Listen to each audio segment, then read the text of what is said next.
ইকোনমিতে কৃষির ভাগটা কম। I think it is about 21% বা মেবি লেস দ্যান 21% এখন, 21, 22, অ্যারাউন্ড 20%, 1/5। কিন্তু জনসংখ্যার ক্ষেত্রে সব থেকে বেশি লোক কাজ করছে কিন্তু কৃষিতে।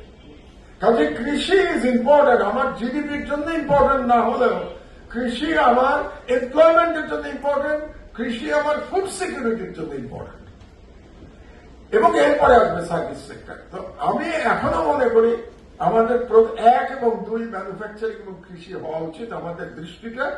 তারপরে আমি 3 নম্বরে গিয়ে আমি সার্ভিস সেক্টরে যাব। সার্ভিস সেক্টরে যেতে হলে ইকোনমি আরেকটু গ্রাজুয়েট করা দরকার। এটা ইকোনমিস্ট আমার একটু আগে বক্তৃতা দিয়ে গেছেন, ওনারা আমার থেকে ভালো জানেন।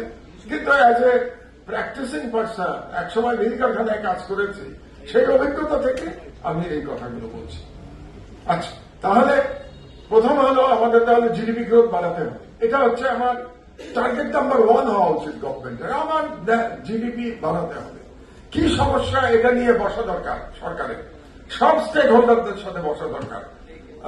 অপোজিশন পজিশন দেখার কোনো প্রয়োজন নাই, অল স্টেক হোল্ডারের সাথে বসে বলা দরকার, আসেন ভাই আমরা কিভাবে ন্যাশনাল ওয়েলথ বাড়াতে পারি।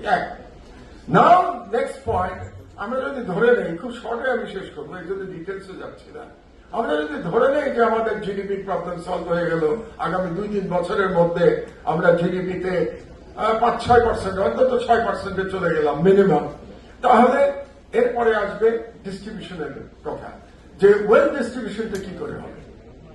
আমাদের দেশে অধিকাংশ সম্পদ তো অল্প সংখ্যক মানুষের হাতে চলে গেছে, তো আপনার এটাকে ডিস্ট্রিবিউশন করতে হবে। তো জিনি ইন্ডেক্সে আমাদের জায়গাটা কত আপনারা জানেন। জিনি কোএফিসিয়েন্ট যেটা আছে, যেটা 0 to 1, যেখান থেকে বুঝতে পারি যে আমাদের দেশের ডিস্ট্রিবিউশনের অবস্থা কি, খুবই খারাপ।